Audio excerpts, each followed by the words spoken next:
semuanya kuserahkan kepada Engkau ya Allah. At-tahiyatul, segala penghormatan, mubarakatul, segala keberkahan, salawatul, segala doa-doa, thayyibat, segala yang baik-baik, lillah, semuanya punya Engkau ya Allah, bukan punya. Innaka antal alimul hakim. Rabbi syrah li sadri wa yassir li amri wa hlul 'uqdatam min lisani yafqahu qawli. Qala al-imam Muhyiddin Abu Zakaria Yahya bin Sharaf An-Nawawi fi kitabih Riyadhis Salihin min kalami Sayyidil Mursalin. Imam Nawawi berkata dalam kitab Riyadhis Salihin, nafa'anallahu bi'ulumihi fid dharaini, semoga kita mendapat manfaat ilmunya dunia akhirat, amin ya rabbal alamin. Bab fadlir raja, fadli keutamaan, ar-raja harapan. Kita mendekat kepada Allah ini seperti seekor burung terbang dengan dua sayap. Sayap yang pertama khauf, takut. Takut azab kubur, takut pertanyaan mungkar nakir, takut siratal mustaqim jatuh, takut hisab, takut panas api neraka, takut segala amal kita. Yang pertama takut. Kalau cuma takut nanti kita putus asa. Maka satu sayap lagi namanya raja, ada harapan. Manusia bisa hidup 3 bulan kalau tidak ada nasi. Manusia bisa hidup 3 hari kalau tidak ada air. Manusia hanya bisa hidup 3 detik kalau tidak ada harapan. Nah, jadi bab yang ke-52 ini namanya babu fadlir raja, keutamaan raja. Ada harapan, ada harapan menikah, ada harapan punya anak, ada harapan punya cucu, ada harapan, ada harapan. Orang kalau sudah tidak ada harapan, kiamat. Bab fadlir raja. Biasanya setelah bab ayat, qala Allah Ta'ala, Allah berfirman, ikhbaran, memberikan berita, anil abdi salih, tentang seorang hamba yang saleh. Tak disebutkan namanya, tapi dia beriman di antara rakyat Fir'aun, raja paling zalim, menyembelih anak-anak kecil, Fir'aun. Nah, ada rakyatnya ini yang beriman. Ucapannya dituliskan dalam Al-Quran. Apa kata dia? Wa ufawwidu amri ilallah, kuserahkan segala perkaraku pada Allah. Innallaha basirum bil ibad, Allah maha menengok, Allah maha melihat.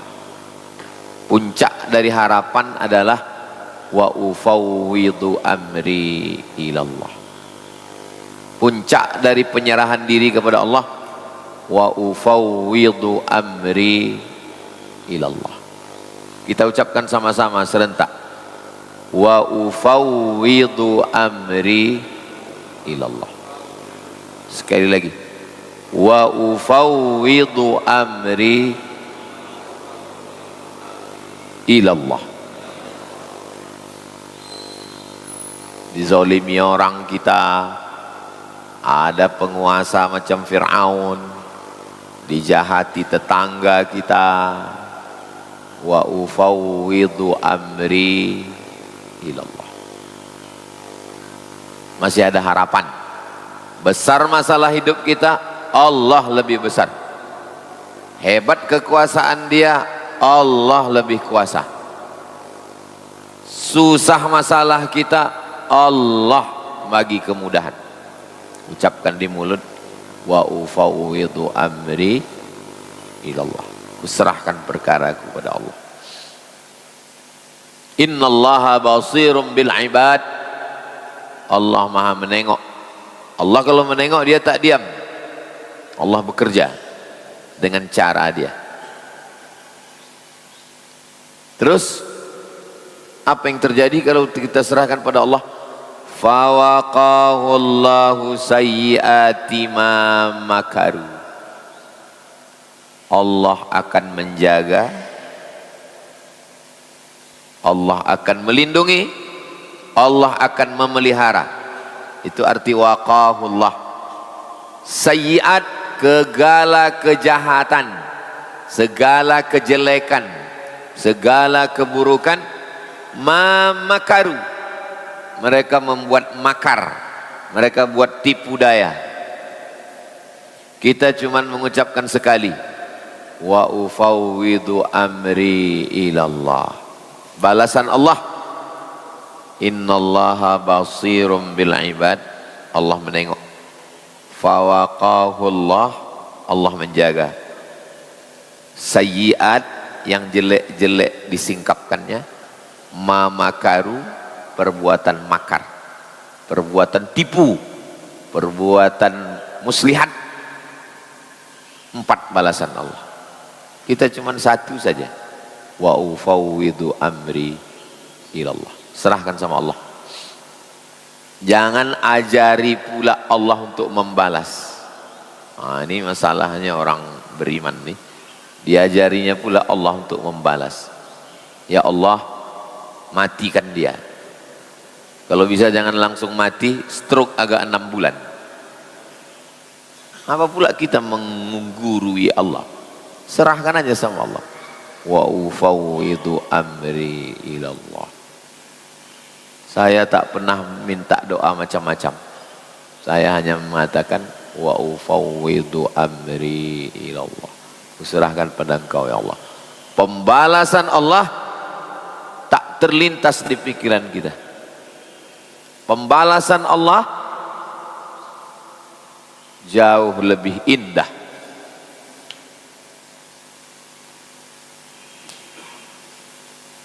Lama hidup banyak dirasa, jauh berjalan banyak ditengok. Lama kita berjalan nih, saya yakin bapak dan ibu yang udah lama hidup, asal jangan bosan hidup lah.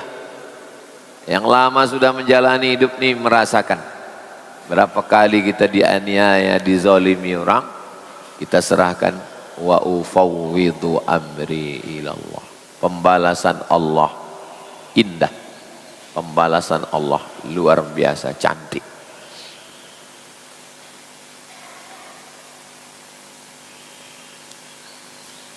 Hadis 440, bihi wa ilaihi, dengan sanad Imam Nawawi sampai ke sahabat Nabi, namanya an Abi Hurairah, dari Abu Hurairah radhiyallahu an, Allah meridainya.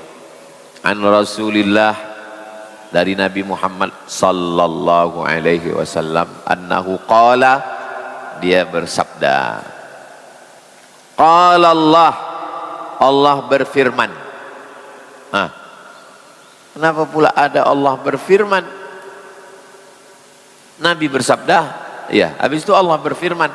Ini ciri hadis qudsi namanya. Fima yarwiha an rabbih, Nabi meriwayatkan dari Tuhannya. Yaqulullahu azza wa jalla, Allah berfirman. Qala Allah, itu salah satu ciri hadis qudsi. Hadis qudsi ucapan Allah, tapi bukan Quran. Tak boleh dibaca dalam sholat. Ghairil maghdubi alaihim waladdallin. Amin. Ana inda husni zanni abdi bi. Juz berapa itu? Ini hadis qudsi. Yang dibaca dalam sholat, ayat dari Al-Fatihah sampai ke An-Nas. Hadis qudsi, walaupun dia firman Allah, dia Hadis qudsi ada dalam Sahih Bukhari, hadis qudsi ada dalam Sahih Muslim, hadis qudsi ada dalam Sunan Abi Daud, hadis qudsi ada dalam Sunan Tirmidzi, hadis qudsi ada dalam Sunan Nasa'i, hadis qudsi ada dalam Sunan Ibnu Majah. Usera, datang ulama-ulama Al-Azhar Mesir, dikumpulkan jadi satu. Itulah dia ensiklopedia hadis qudsi, lebih kurang 400 hadis qudsi. Jadi kalau mau buat majelis kajian hadis-hadis qudsi bisa juga, tak perlu lagi cari kitab-kitab, sudah ada satu. Di mana belinya Pak Ustaz? Tak usah beli, download PDF, print. Riyadhus Shalihin ini pun download, print. Halal Pak Ustaz? Halal insyaallah. Qala Allah berfirman. Apa kata Allah? Ana, aku, inda, menurut zanni, prasangka, abdi, hambaku. Aku menurut prasangka hambaku. Makanya kita bersangka baik, jangan pernah sangka buruk sama Allah Ta'ala. Sangka baik. 10 kita berjalan, 10 berjalan, kaki kita lah yang tercucuk duri, padahal yang sembahyang subuh kita, yang baca Quran kita, yang berzikir kita, yang sedekah kita, pas giliran kena duri, kaki kita kena cucuk. Sangka baik sama Allah. Mungkin Allah ingin menghapuskan dosa, mungkin Allah ingin mengangkat derajat, mungkin Allah menguji sabar. Pahala sabar, innama yuwaffas sabiruna ajrahum bighairi hisab. Yang 9 lagi, mungkin Allah ingin mengasihi mereka syukur, la in syakartum la azidannakum. Kita sabar, syukur 1 balas 1. Tapi kalau sabar bighairi hisab, tak bisa dihitung. Sangka baik sama Allah. Ada orang lahir maaf cakap, buta, tak bisa menengok. Suatu ketika semua orang mengejek dia. Tengoklah Tuhan tak adil menciptakan kau macam ini.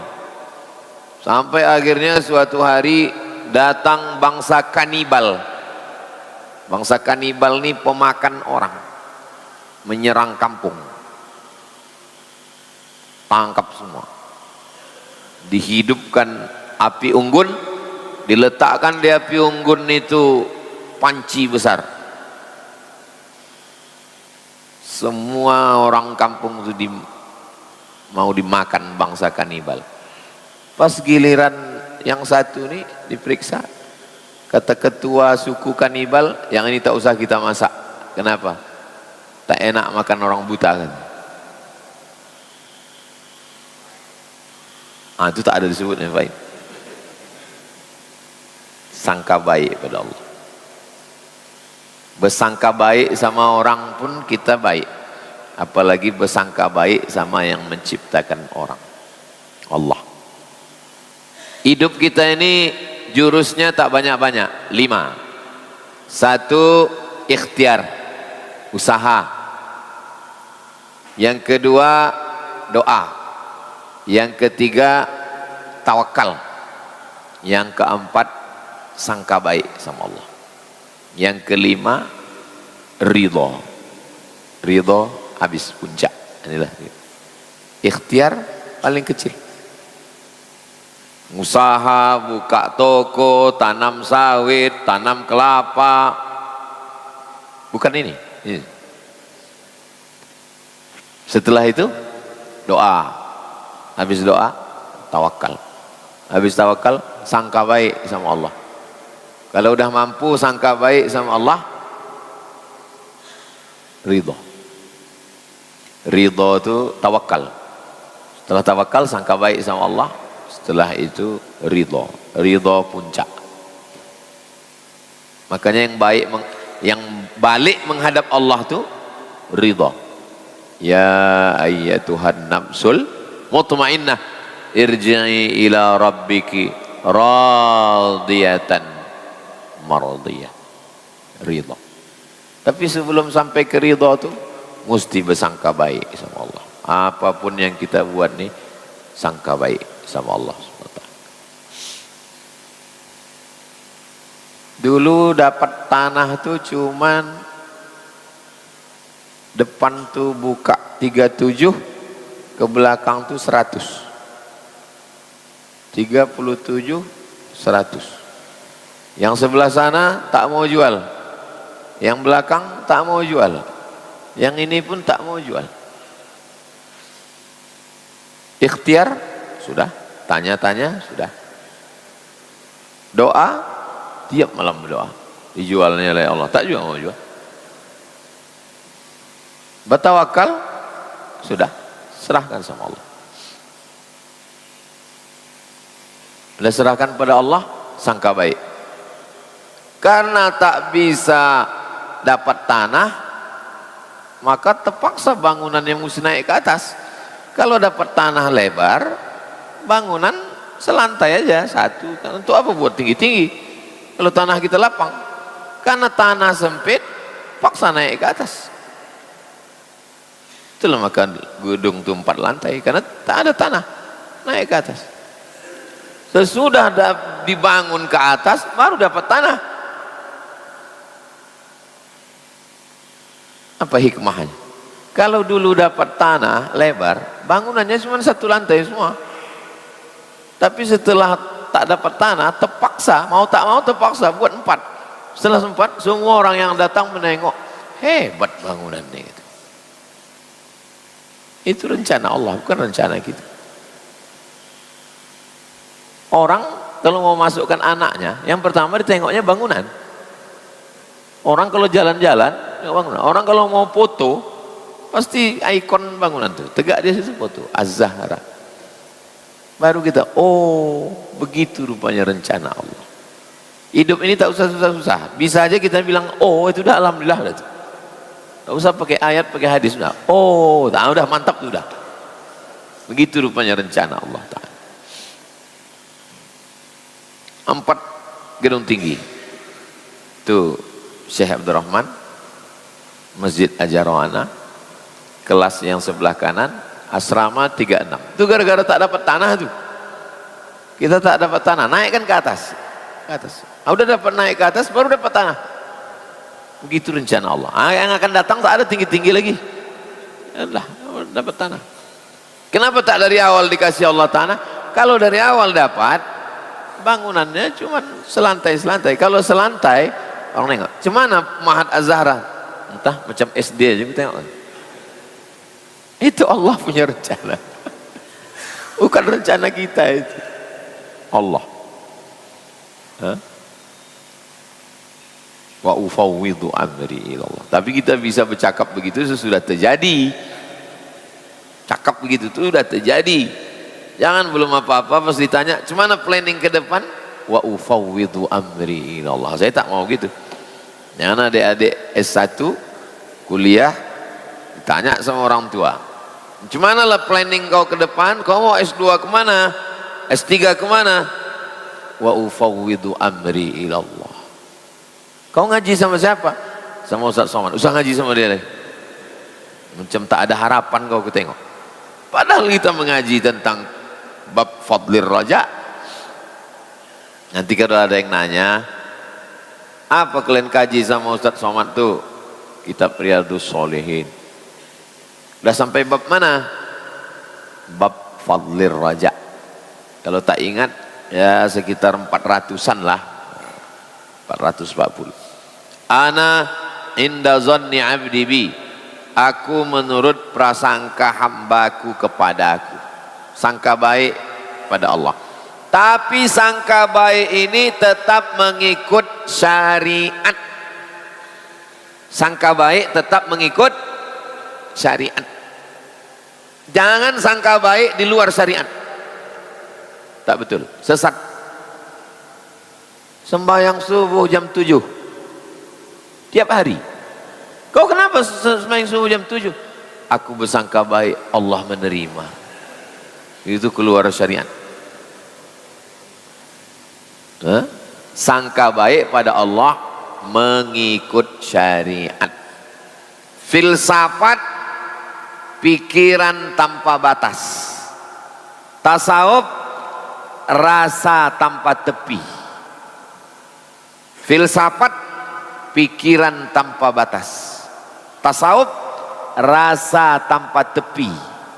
Maka kalau orang hanyut di filsafat, hanyut tak berbatas. Hanyut dalam tasawuf, rasa tak bertepi. Yang mengikatnya apa? Syariat. Orang berfilsafat silakan, tapi tetap bersyariat. Orang bertasawuf silakan, tapi tetap diikat dengan syariat. Kalau tidak nanti, itulah kaji-kaji di internet itu. Awak dulu mengaji tasawuf itu membersihkan hati. Sekarang enggak, Sidratul Muntaha langsung. Tersangkut pula, tak turun-turun. Kaji-kaji orang ini sekarang naik ke Sidratul Muntaha. Awak membaca Riyadhus Shalihin, dia udah membaca Lauhil Mahfuz. Ana inda zanni abdi bi wa ana ma'ahu hina yadhkuruni. Aku bersama dia ketika dia mengingat aku. Yadhkur tu menyebut di mulut, subhanallah, alhamdulillah, la ilaha illallah, wallahu akbar. Subhanallah, subhanallah, subhanallah, alhamdulillah, alhamdulillah, alhamdulillah, Allahu akbar, Allahu akbar, Allahu akbar. Afdalu dzikri fa'lam annahu la ilaha illallah. Itu namanya yadhkur, menyebut. Mengingat sini. Mengingat itu di sini atau di sini? Dari sini naik ke sini. Sini. Ada namanya brain heart. Brain otak. Heart hati. Brain heart otak di dalam hati.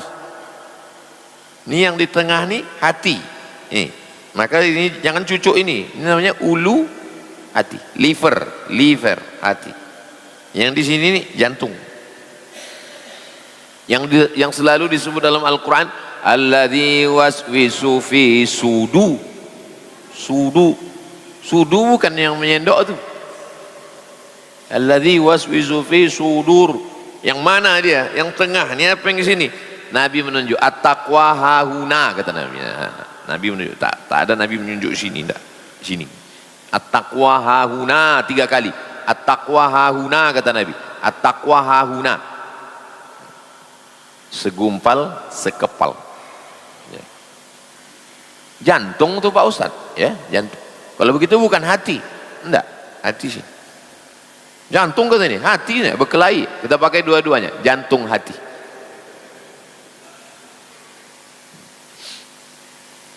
Lapisan luarnya namanya sadr, jamaknya sudur.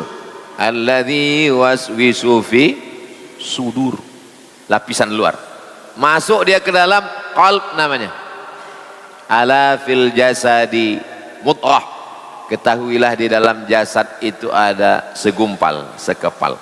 Idza salahat salahal jasadu kulluh. Kalau dia baik, yang lain ikut baik. Wa idza fasadat fasadal jasadu kulluh. Kalau dia rusak, yang lain ikut rusak. Qalb namanya. Jamaknya qulub. Qalbu pakai qaf, qalbu. Kalau pakai kaf, kalbu, anjing. Yang di luar ini namanya sadr. Masuk ke dalam namanya qalb. Qalb artinya berbulak balik. Pergi tak pergi, mengaji tak mengaji, sembahyang tak sembahyang. Qalb. Kalau dia sudah tenang, namanya fuad. Nabi Muhammad sudah sampai ke level fuad. Makanya dalam Isra Mi'raj itu, ma kadzabal fuadu ma ra'a. Fuad selalu diartikan fuad, hati kecil. Lapisan pertama sadr, masuk ke dalam qalb, masuk ke dalam fuad, masuk ke dalam sir. rahasia Allah yang ditempatkannya dalam diri seorang hamba. Itulah yang berzikir itu. Jadi kalau ada orang mulutnya aja berzikir, tak berhenti tasbih, mulut berzikir. Menengok orang di samping Masjidil Haram, berdiri di hotel, menengok orang. Makin cantik orang yang lewat, makin kencang tasbih. Lebih baik daripada tak berzikir sama sekali. Yang seelok-eloknya zikir itu 3. Ini menyebut, ini mengingat, ini fokus. Itu paling berkualitas. Yang di bawah itu, ini menyebut, ini mengingat, ini ingat gaji 3 boleh belum cair. Yang di bawah itu, ini menyebut, ini tak ingat, ini entah kemana-mana. Jadilah daripada tidak sama sekali. Makanya ada orang berselawat. Makanya murid-murid Sayyid Muhammad bin Alawi pasti kemana-mana bawa tasbih. Karena pesan dia pegang tasbih. Karena megang tasbih itu macam orang megang tasbih itu macam orang megang stang motor. Kalau dipegang stang motor tuh walaupun agak-agak nyasar balik dia balik. Walaupun agak. Cuman kadang sekarang orang malu megang tasbih, pula malu pegang aja. Cuman pas lagi orang ngobrol ya kita ngobrol lah. Ini kadang orang ini pas lagi ngobrol situ pula zikir. Oh. Pas tak ada orang megang handphone. Ya sesuaikanlah bahasa agama. Tapi saya perhatikan murid-murid Said Muhammad tuh yang tua-tua sampai yang muda-muda tak putus. Kenapa? Terjaga hati. Murid. Wa ana ma'ahu haitsu yadhkuruni. Aku bersama dia ketika dia menyebut aku. Aku zikirku tasbih Ustaz. Subhanallah wa bihamdihi subhanallahil azim. Bagus. Aku zikirku salawat Ustaz. Allahumma salli ala Sayyidina Muhammad wa ala ali Sayyidina Muhammad. Bagus. Aku zikirku tahlil Ustaz. Afdalu zikri fa'lam annahu la ilaha illallah. Bagus, tak salah. Aku zikirku bismillah Ustaz. Bismillahirrahmanirrahim. Bismillahirrahmanirrahim. Bagus. Naqsyabandiyah zikirnya Allah Allah. Tak berbunyi, tak bersuara, tak berhuruf di dalam. Makanya kalau kita menengok orang berzikir, jangan kita tuduh macam-macam. Tanya kalau tak tahu. Saya ke Rokan Hulu 2010. Mengisi di Islamic Center. Saya tengok orang-orang tua di masjid itu kencang zikir. Kencang. Saya tengok, apa zikir orang? Kalau subhanallah tak mungkin begitu. Subhanallah, subhanallah, subhanallah. Ini enggak. Apalah zikir? Saya ini orangnya tak mau nuduh, saya tanya. Apa zikir Tuhan? Allah, Allah. Oh, patut dia zikir. Satu hari berapa? 5 kata. Oh, sikit 5.000. Orang Naqsyabandiyah itu 5.000 saya. Untuk mengejar target. Patutlah dia diam. Orang-orang Naqsyabandiyah itu kalau kita duduk diam, tak banyak cakap, diam. Rupanya dia ngejar target. Ngejar 5.000. Makanya 10 sini 100, 200, 300, 400, 500, 600, 700, 800, 900, 1000. Asal udah dapat dia 1000, dia ingatnya 1000, 2000, 3000, 5000, habis kewajiban dia itu hari itu. Allah, Allah, Allah, Allah, Allah. Tak ada dalilnya zikir Allah, Allah itu. Mana ada dalilnya? Alladzina yadhkuruna Allah. Itu. Alladzina yadhkuruna Allah. Allah, Allah, Allah. Qiyaman, tegak. Wa qu'udan, duduk. Wa ala junubihim, berbaring. Tegak, duduk, berbaring. Allah, Allah, Allah, Allah, Allah, Allah, Allah. Itu naik motor. Allah, Allah, Allah, Allah, Allah. Tak ada dalam hadis. La taqumus sa'ah. Tidak akan terjadi hari kiamat selama di dunia ini masih ada Allah, orang mengatakan Allah, Allah, Allah. Itu. Ya pokoknya tak ada lah. Tak ada kok. Jadi jangan bilang tak ada. Wallahi demi Allah, lillahi afrahu bi taubati abdihi. Allah lebih suka menengok hambanya bertaubat min ahadikum yajidu dhallatahu bil falati. Ada orang kehilangan onta di gurun pasir, hilang kambing, hilang onta, tiba-tiba dapatnya pas lagi jalan-jalan, dapat. Oh, senangnya hati, dapat kambing, dapat onta, senang.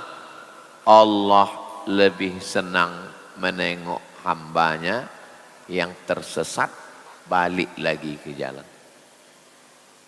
Kau kenapa belum bertobat? Dosaku banyak. Ya Allah, tobat. Karena Allah suka menengok kau bertobat.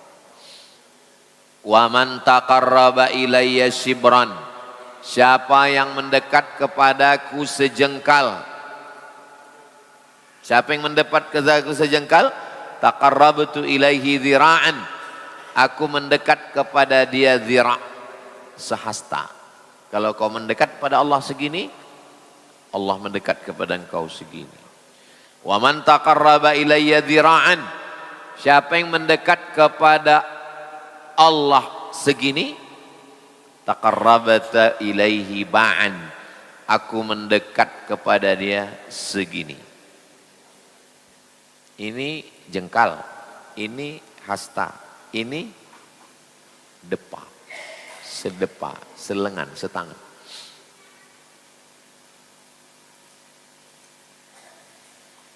Allah dengan kita segini, habis itu segini, habis itu segini.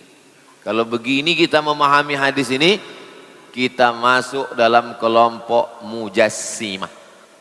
Mujassimah jisim. Jisim fisik badan. Saya dengan Ustadz jarak kita segini. Saya dengan Bapak jarak kita 2 gini. Berjarak kita dengan Allah. Dengan Allah itu dekat tak bersentuh, jauh tak berjarak. Allah bukan di atas aras nun, jauh di atas sana. Tidak. Ada ahli fisika bulan lalu baru menemukan Tuhan, jaraknya sekian kilometer dari bumi. Tidak. Allah maujud bila makan. Allah ada tanpa tempat. Sebelum Allah menciptakan aras, Allah sudah ada. Sebelum Allah menciptakan waktu dan tempat, Allah sudah ada. Ketika dia ciptakan aras, dia ciptakan waktu, dia ciptakan tempat, dia tidak berubah. Kalau dia berubah, batal sifatnya yang 4. Wujud, qidam, baqa, mukhalafatuhu lil hawadis. Jadi apa maksudnya ini? Kalau kau mendekat kepada Allah sejengkal, Allah mendekat sehasta. Kalau kau mendekat sehasta, Allah mendekat sedepa. Maksudnya Allah membalas lebih dari yang kita lakukan. Itu artinya. Jangan pahami Allah sejengkal jauh, dekat. Tak begitu. Karena Allah itu tak sama dengan hukum makhluk. Walam yakul lahu kufuwan ahad. Laisa kamitslihi syai'un. Itu maknanya. Kalau kita mendekat sama Allah sejengkal, Allah balas sehasta. Kalau kita mendekat sehasta, Allah balas sedepa. Bukan tentang jarak. Maksudnya Allah membalas lebih dari yang kita lakukan. Wa idza aqbala ilayya yamshi. Kalau hambaku itu datang kepadaku yamshi, berjalan. Aqbaltu ilaihi uharwil. Aku berlari. Jangan tetapkan pula sifat ada Allah, sifat berlari, maraton Tuhan. Bukan gitu pemahamannya. Allah berjalan, Allah berlari. Maksudnya Allah membalas lebih dari yang kita lakukan. Kalau kita berjalan, Allah berlari. Na'udzubillah dari sifat berlari. Subhanallah, maha suci Allah dari sifat berlari. Yang tetapkan pada Allah ada sifat berlari. Mesti ditakwil. Maksudnya Allah membalas lebih dari yang kita lakukan. Hadis ini muttafaqun alaih. Kualitas paling tinggi ada dalam Sahih Al-Bukhari, ada dalam Sahih Muslim. Wa hadza lafzu ihda riwayati Muslim. Lafaz yang ada dalam hadis ini jangan nanti waktu ditengok Sahih Bukhari kok tak ada. Karena ini ada dalam lafaz teks Sahih Muslim. Wa qad taqaddama syarhuhu fil babi qablah. Sudah dijelaskan dalam bab sebelum ini. Sudah pernah kita bahas tentang mendekat sejengkal sehasta sedepan. Wa ruya fi sahihain.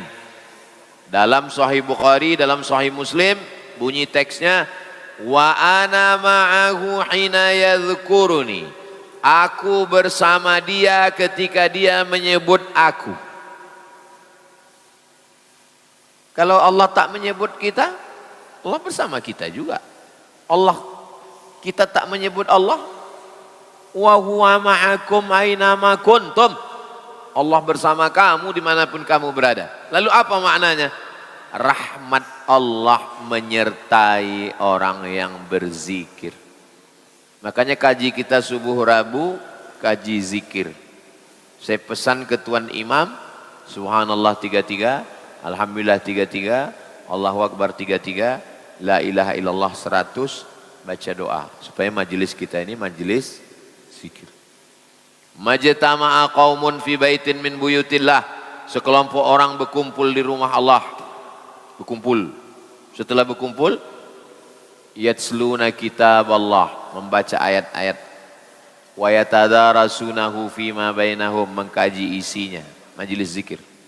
4 balasan Allah. Nazalat alaihimus sakinah, turun ketenangan ke dalam hati. Ghasyiyat bihimur rahmah, mereka diliputi rahmat Allah. Haffat bihimul malaikah, mereka dikelilingi malaikat-malaikat rahmat. Wa dzakarahumullahu fi man indah, mereka dibangga-banggakan Allah Ta'ala kepada para malaikat. Mudah-mudahan kita termasuk yang dapat 4 itu. Itulah maknanya wa ana ma'ahu, di aku bersama dia ketika dia mengingat aku. Aku merahmati dia, aku meridhai dia, aku mencintai dia. Jadi kalau mau dapat rahmat Allah, mau dekat dengan Allah, mau dapat ridha Allah, zikir. Banyak-banyak berzikir. Bin nun wa ana ma'ahu hina yadhkuruni wa fir riwayat haitsu. Tulisannya mirip, ha macam sampan. Satu barisannya haitsu. Yang satu lagi sa-nya tuh pakai nun. Hina. Haitsu sekira-kira. Hina ketika. Macam mana dia berzikir dengan aku, begitulah aku menyayangi dia, mengingat dia, meridhai dia. Satu pakai nun, hina. Yang satu pakai sa, haitsu. Wa kilahuma sahih. Dua-dua riwayat ini sahih. Tidak ada yang salah. Dua-duanya betul. Kata Imam An-Nawawi. Bisa jadi satu judul skripsi. 2 lafaz yang berbeda secara tulisan mengandung makna menurut Imam Nawawi dalam Riyadhus Shalihin. Carilah dari bab awal sampai akhir yang menemukan beberapa ikhtilaf riwayat dan solusinya ada dijelaskan oleh Imam Nawawi.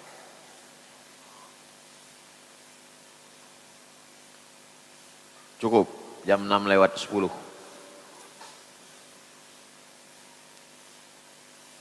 Pertemuan akan datang kita sambung 441.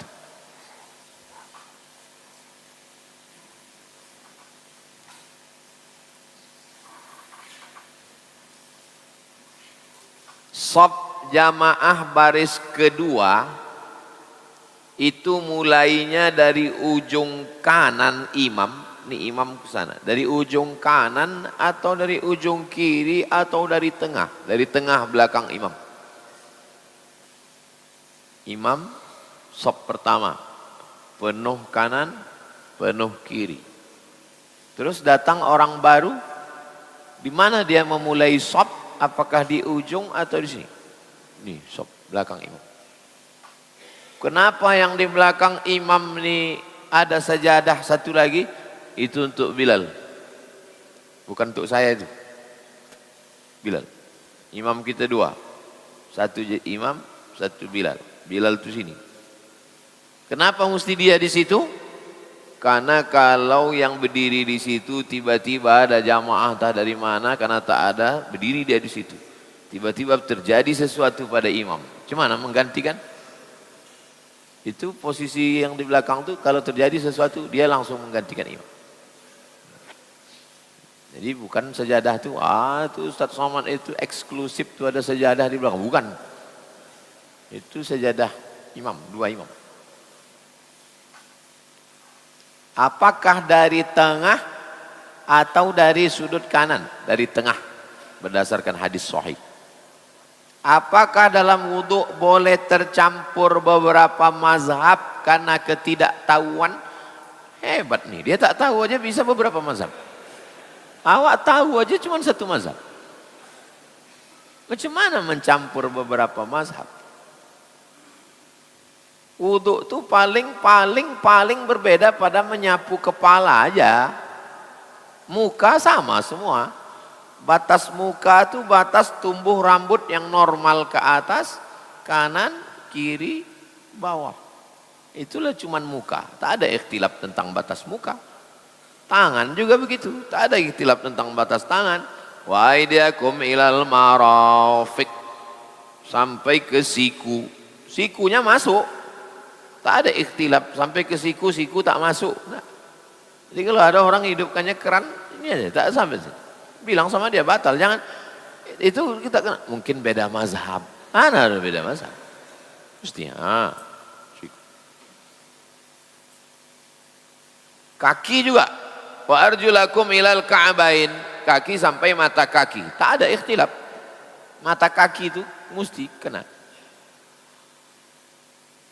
Yang ikhtilaf itu cuma tentang kepala. Kenapa mereka ikhtilaf? Ya karena hadisnya beda. Hadis yang pertama, Nabi membasahi tangannya. Habis dibasahinya tangannya, disapunya, diusapnya dari depan ke belakang, maju ke depan, nyambung ke telinga. Hadis pertama.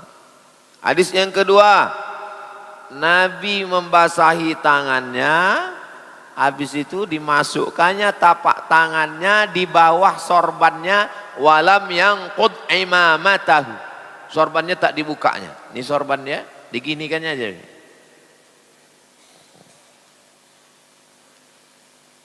Hadis yang ketiga, Nabi membasahi tangannya. Beda antara air untuk rambut, beda antara air untuk telinga. Itu yang dipakai mazhab Syafi'i. Hadis yang keempat, Nabi membasahi tangannya dan dia menyapu yamsah imamatahu. Diusapnya sorbannya. Jadi kalau ada orang mengatakan, ini kita banyak ikhtilaf ini karena kita tidak berpegang kepada sunnah. Mengusap kepala gara-gara sunnah, itulah maka ikhtilaf. Apa pula kau bilang ikhtilaf gara-gara tak berpegang pada sunnah? Gara-gara sunnah itulah orang ikhtilaf. Justru gara-gara hadis itu terjadi ikhtilaf. Tapi bukan berarti ulama itu meninggalkan hadis. Mazhab Maliki sapu semua. Rasakan tapak tangan. Sapu semua, menyambung ke telinga. Satu air. Mazhab Hanafi basah seperempat kepala. Kenapa seperempat kepala? Karena kata dia kepala ini 4 tapak tangan. 1, 2, 3, 4. Dari mana dia dalil mesti basah 1/4? Karena waktu Nabi membasahkan tangan itu, masuk tapak tangannya 1/4 kan? Dari mana dalil cukup 3 helai saja? Karena Nabi membasahkan tangannya, beda antara air kepala, satu lagi dibasahkannya dengan telinga. Ini bagian dalam, ini bagian luar. Baru sapu. Ini bagian dalam. Baru sapu. Bukan asal gini-gini aja. Terus kata dia, macam mana kalau kita campur mazhab karena ketidaktahuan dalam berwudu. Lalu kemudian diambilnya air, diginikannya kepalanya, lalu kemudian menyatu dengan telinganya. Mazhab Maliki. Berarti dia udah mencampur mazhab lah itu Pak Ustadz. Mungkin SMP-nya Muhammadiyah, SD-nya, SMA-nya Al-Ma'arif NU. Balik ke fikih mazhab. Fikih Islam Sulaiman Rashid. Fikih paling rendah dalam mazhab Syafi'i. Ditulis oleh orang Lampung. Tamat Al-Azhar Kairo tahun 1935. 10 tahun sebelum Indonesia merdeka. Dia selesai mazhab Syafi'i di Al-Azhar. Dulu dengan santri di saung tuh dibacakan khatam buku tuh. Nanti kalau mau pakai bahasa Arab baru naik Fathul Qarib. Syarah dari Matan Takrib. Naik lagi ke atas baru I'anatut Talibin. Berpegang kepada mazhab supaya kita tidak bingung sendiri. Wuduknya sah, bukan berarti wuduknya tidak sah. Wuduknya ketika itu ya dia pakai. Ada seorang ulama mengajari sultan ini mazhabnya Hanafi. Sultan Turki itu Hanafi. Itu kenapa ya? Turki itu mazhabnya Hanafi. Jadi sultan ini datang bertanya, macam mana cara berwudu? Macam mana cara sholat?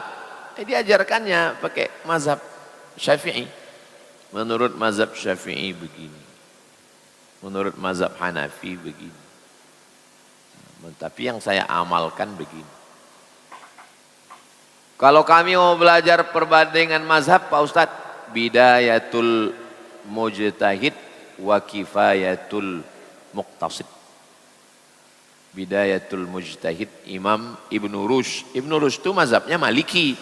Bukan berarti dia ahli mazhab lalu dia tak bermazhab. Dia bermazhab. Mazhabnya Maliki. Kalau mau yang simple, yang modern, Al-Fiqhul Islami wa Adillatuh, Syekh Wahbah Az-Zuhaili.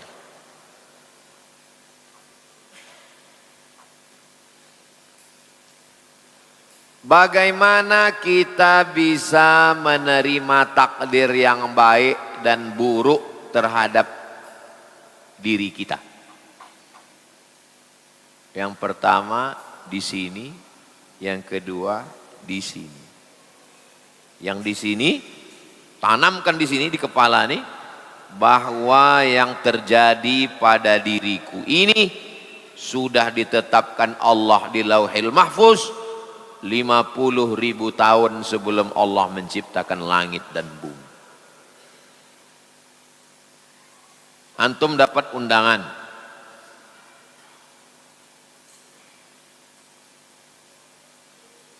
Dapat undangan walimah. Sementara antum berjanji bahwa antum datang ke dia setelah wisuda. Skripsi antum ditolak terus. Datang. Maka mesti antum yakinkan bahwa ini sudah tertulis di Lauhil Mahfuz 50.000 tahun sebelum Allah menciptakan langit dan bumi. Karena kalau antum tak berkeyakinan begitu, rusak dua-duanya nih. Undangan orang ini rusak, skripsi rusak. Ini dulu. Ditanamkan di sini terus kepalanya. Ini sudah takdir Allah. 50 alfasanah qabla an yakhluqas samawati wal ard. Sebelum Allah menciptakan langit dan bumi, Allah sudah menetapkan ini 50.000 tahun yang lalu. Sekali dia datang berbisik, ulang lagi. Sekali datang berbisik, ulang lagi. Cari hadis itu di Google, screenshot, buatkan di layar handphone. Setiap handphone tengok baca tuh. Allah sudah menetapkan 50.000 tahun sebelum Allah menciptakan langit dan untuk sini. Untuk sininya zikir. Tak ada yang menenangkan hati ini kecuali zikir. Ala bi dzikrillahi tatma'innul.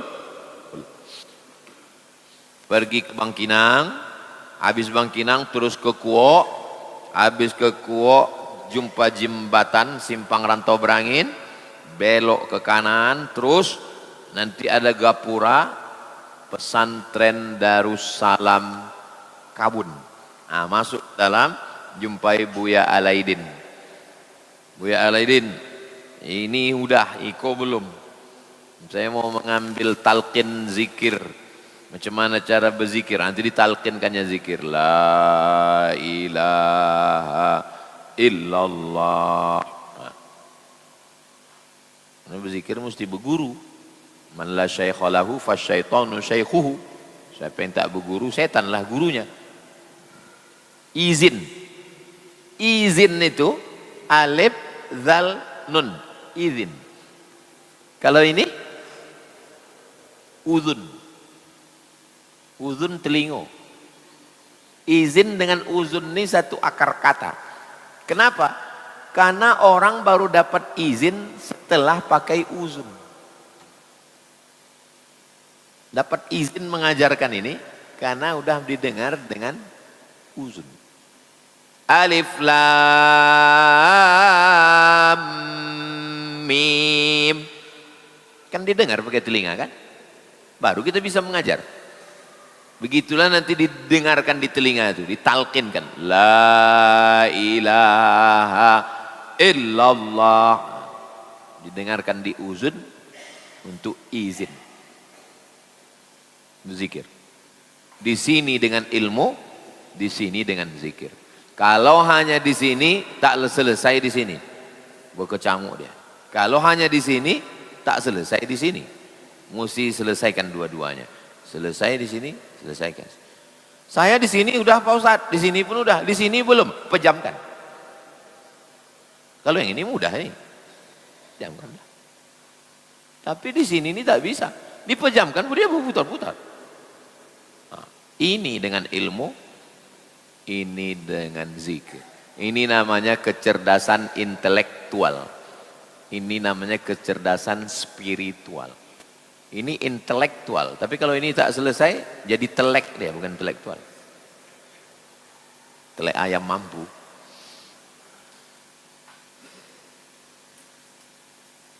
Terkadang hidup ini banyak melihat ke atas. Nah, ini belum selesai.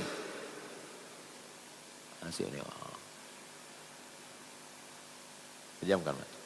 La tamuddanna 'ainaika ila ma matta'na bihi. Allah tak mengatakan jangan tengok, bukan jangan tengok kata dia. Jangan kau ulurkan biji matamu. La tamuddanna 'ainaika. Jangan kau ulurkan biji matamu. Cuman kalau mengulurkan tangan kan begini. Kalau mengulurkan biji mata, keluar biji mata itu menengok rumah orang. Jangan kau ulurkan biji mata. Orang yang punya mobil 5 miliar, diulurkannya biji matanya ke atas, dia tak bersyukur. Kenapa? Dia tengoknya kawannya punya private jet. Jangankan nengok kawan punya private jet, nengok kawan posting private jet pun sakit hati kita. Jangan posting semua nikmat Allah, karena tidak semua orang ikut senang dengan kesenangan kita. Jangan posting semua rezeki, karena tidak semua orang ikut bahagia dengan rezeki kita. Posting ngaji ramai-ramai bagus, tak masalah. Selesaikan sini, selesaikan sini. Bagaimana hukumnya berteman, di depan baik, di belakang dia tidak menyukai kita? Kita tak tahu. Nahnu nahkumu bizzawahir wallahu yatawallas sarair. Kita hanya menengok zahir, batinnya urusan Allah. Seandainya saya disingkapkan Allah hijab, berzikir, disingkapkan Allah hijab, terbuka hijab, sehingga saya tahu semua isi hati tamu yang mau datang. Maka saya minta kepada Allah, ya Allah, tutupkan hijab ini supaya aku ikhlas menerima tamu. Karena kalau dibukakan Allah hijab, saya udah tak ikhlas lagi. Nengok satu, rupanya mau mencalek. Nengok satu, rupanya mau endorse. Nengok satu, tutupkan hijab nih ya Allah. Jadi bagi orang yang sudah ingin mencari ridha Allah, karomah-karomah itu mengganggu. Karomah ingin tahu isi hati orang, karomah ingin tahu siapa tamu yang mau datang. Bagi orang yang sudah sampai ingin mencari ridha Allah, itu mengganggu, kacau pikiran jadi. Tapi sebagian ulama disingkapkan Allah untuk menunjukkan bahwa karomah itu ada, tapi bukan berzikir mau cari karomah. Suatu ketika ada wali Allah di Aceh, sedang ngajar di Labuan Haji. Nama pesantrennya Darussalam. Dia sedang mengajar gini, tiba-tiba dia senyum, bukan senyum begini, bukan senyum, senyum sampai nyaris ketawa. Murid-muridnya heran. Waktu dia sedang mengajar gini, dia senyum sampai nyaris ketawa dan dibilangnya, kambing makan sirih, kata dia. Kambing makan sirih. Muridnya heran, apalah sih? Saya sedang mengajar fikih, kambing makan sirih. Selesai pengajian tak lama datang orang bawa kambing. Datang orang bawa kambing. Saya mohon maaf Tuan Guru, kenapa? Saya mau ngasih kambing. Sampai di jalan, maaf cakap, saya kebelet pipis, mau kencing. Ku tinggalkan kambingnya, aku terkencing. Balik dari terkencing, habis sirihku tuh dimakan kambing. Nampaknya kambing itu makan sirih. Yang menengok itu namanya Syekh Mudawali. Syekh Mudawali inilah yang membawa tarekat Naqsabandiyah ke Aceh. Syekh Mudawali ini mengambil tarekat Naqsabandiyah dari siapa? Dari Syekh Abdul Ghani Al-Kampari. 13 Koto Kampar. Ini singkap. Tapi jangan berzikir mau nyari itu. Itu hanya pemberian Allah untuk menunjukkan bahwa karomah itu ada. Makanya orang sebelum berzikir itu, ilahi anta maqsudi. Yang mau ku cari ini engkau. Waridhaka matlubi. Yang mau ku tuntut ini engkau. Bukan yang itu tadi. Nah, kalau orang berzikir mau nyari yang begitu-begitu, rusak hati dia. Jadi dukun lama-lama. Saya punya teman, dia rajin ikut pengajian. Ketika tak sesuai pemikiran dia dengan saya, dia mulai jaga jarak dengan saya. Bagus. Kalau ada orang menjauhi kita, berarti doa kita sudah dikabulkan Allah. Kata siapa? Kata Syekh Muhammad Mutawalli Sya'rawi. Kalau ada orang menjauhi kita, berarti Allah sudah mengabulkan doa kita. Doa yang mana? Allahumma srif anna su. Ya Allah, jauhkan aku dari orang jahat. Berarti dialah penjahatnya. Kalau tak ada orang menolong kita, berarti Allah sudah mengabulkan doa kita. Kata Syekh Sya'rawi. Doa yang mana? Doa yang tiap hari kita ucapkan. Aku tak ada yang nolong. Tetangga tak menolong, saudara tak menolong. Berarti doa kau sudah dikabulkan Allah. Doa yang mana? Hasbunallahu wa ni'mal wakil. Cukuplah Allah. Kalau bolehlah kita mendengar Allah itu bercakap. Selama ini kau bilang cukup aku. Sekarang pas giliran cuma aku, kenapa kau heran? Kan kau yang selama ini minta cukup aku. Kadang kita ini selalu mengucapkan yang kita tak paham ucapan kita. Udah terjadi baru kita bingung. Ya Allah, cukuplah engkau saja. Pas tak ada yang menolong, kita marah. Kenapa kawan tak nolong? Kau yang bilang cukup Allah. Padahal secara rasional pemikiran dia tidak benar. Berkali-kali saya coba menerangkan agar dia memahami, tapi dia tetap bersikeras dengan pemikirannya. Kalaulah cara berpikirmu ini betul, berarti Nabi bisa menjelaskan ke Abu Jahal, ke Abu Lahab.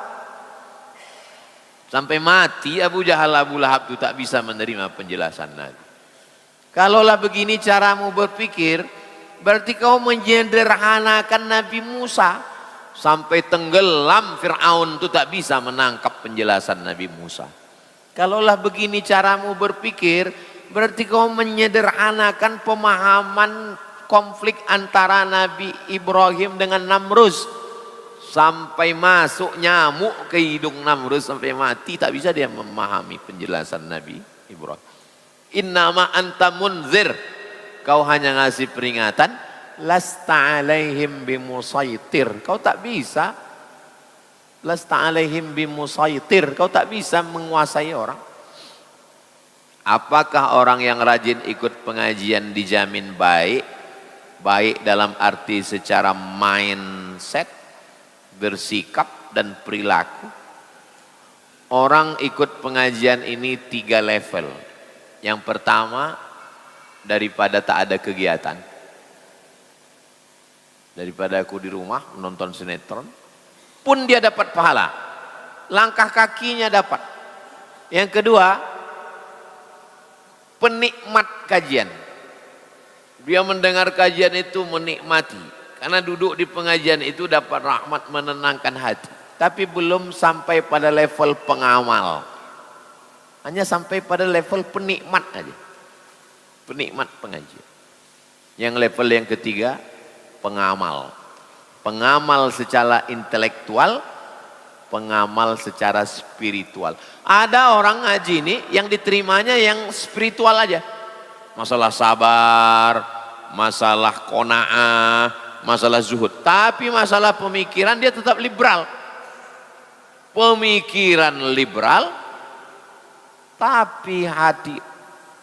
Makanya kita disuruh ini connect semuanya. Ya ayyuhalladzina amanu dukhulu fis silmi kafah. Kafah itu artinya Pak Ustadz totalitas. Mudah aja ngartikan. Kafah itu kabeh. Semuanya. Ininya ikut mengaji. Jangan sampai ini spiritual, ini liberal. Nauzubillah. Bukankah orang yang ngaji ikut pengajian itu sudah memahami makna yang baik dan yang buruk? Ini cara berpikir yang terlalu sederhana. Hidup ini tidak hitam putih. Tidak sesederhana yang kita bayangkan. Hidup ini jelimet, macam benang layang-layang kusut. Makanya banyak orang bingung. Makanya memahami hidup, alam takambang menjadi guru. Banyak orang sesat di jalan yang lurus. Penting kita sudah mengaji, sudah berusaha, sudah berikhtiar. Makanya setiap hari kita minta. Dalam subuh tadi 2 kali. Ihdinas siratal mustaqim. Ihdinas siratal mustaqim. Allahumma hdina fiman ada hidayah. Itu yang paling penting, dapat hidayah.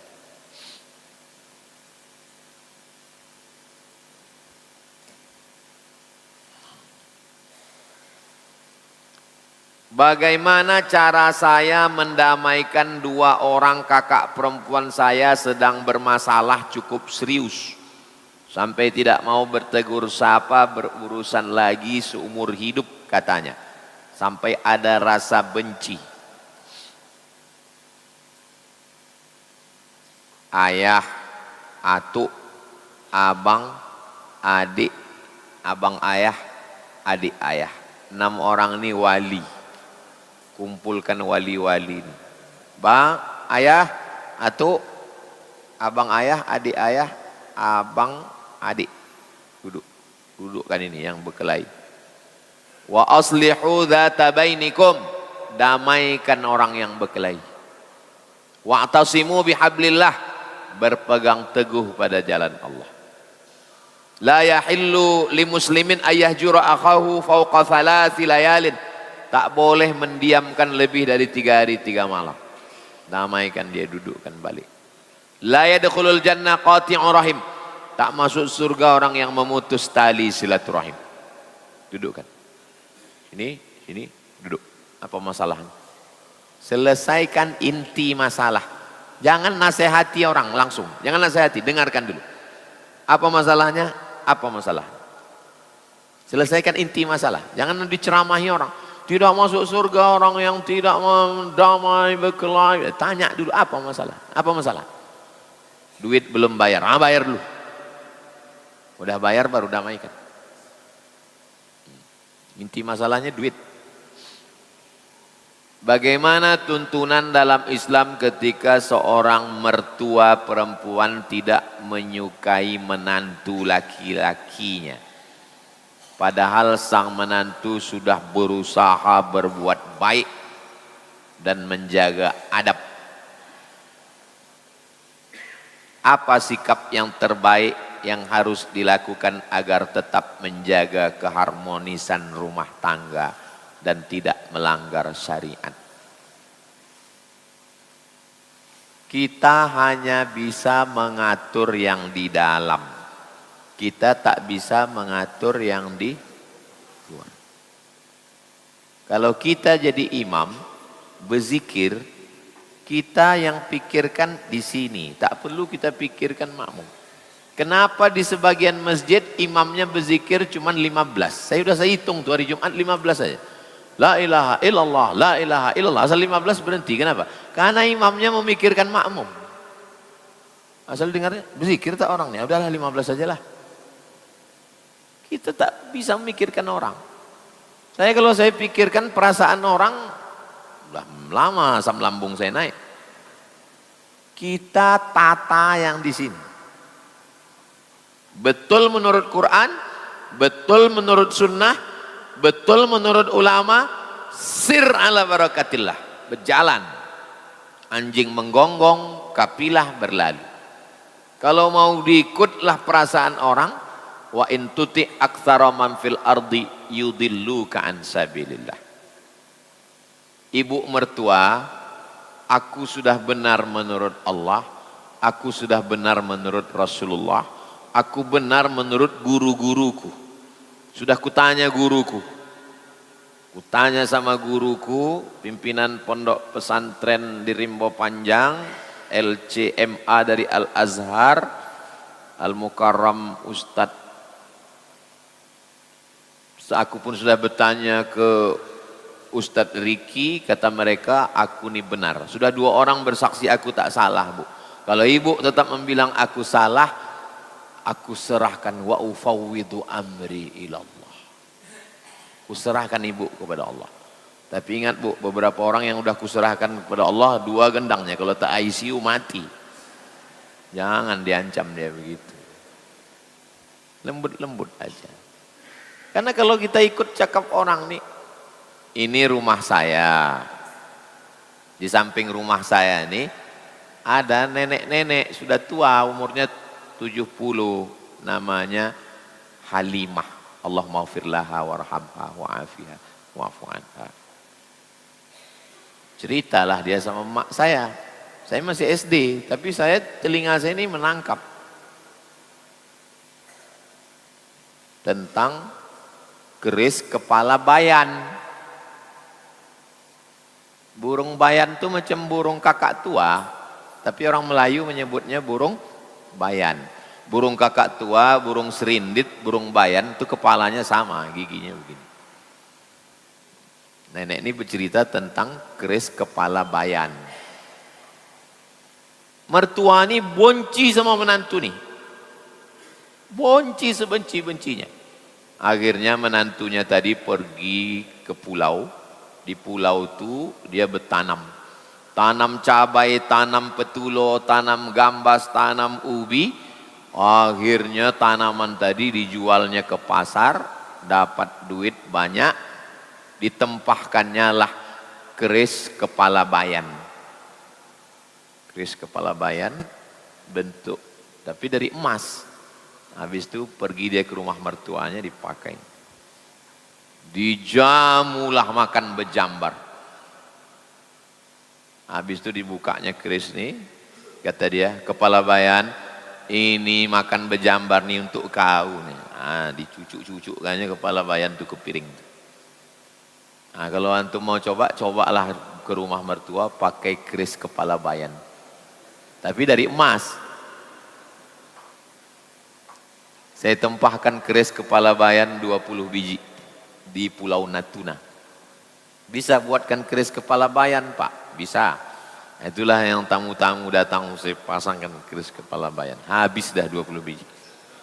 Tapi kepala bayannya dari kayu. Kalau dari emas, tumpur lah kita.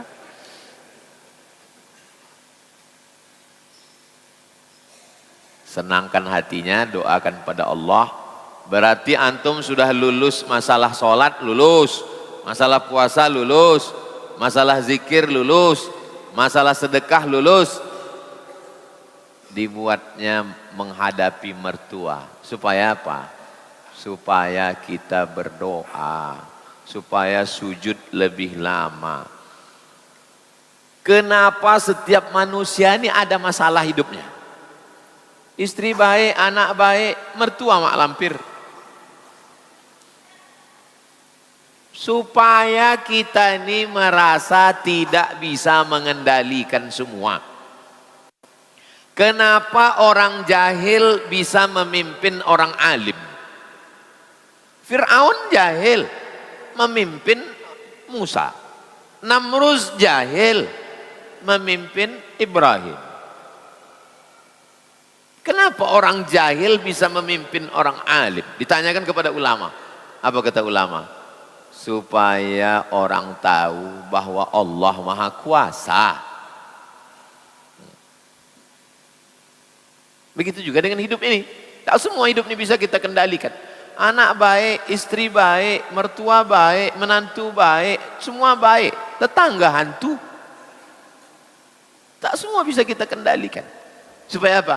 Supaya kita sadar bahwa kita tidak bisa mengatur segalanya. Ujung-ujungnya wa ufawwidu amri ilallah. Tulis besar-besar baliho, kuserahkan mertuaku ini kepada Allah. Besok dibalasnya juga, kuserahkan menantuku ini pada Allah. Bagus, masing-masing berserah pada Allah mereka. Terakhir, anak yang berkebutuhan khusus wajib sholat tak Pak Ustadz? Soalnya anak itu tidak mengerti dan akalnya kurang. Siapa yang wajib sholat? Muslim, baligh, berakal. Dia baligh, baligh dia, umurnya sampai. Baligh itu artinya bulughh, sampai umurnya 15, 20. Tapi akalnya tak ada.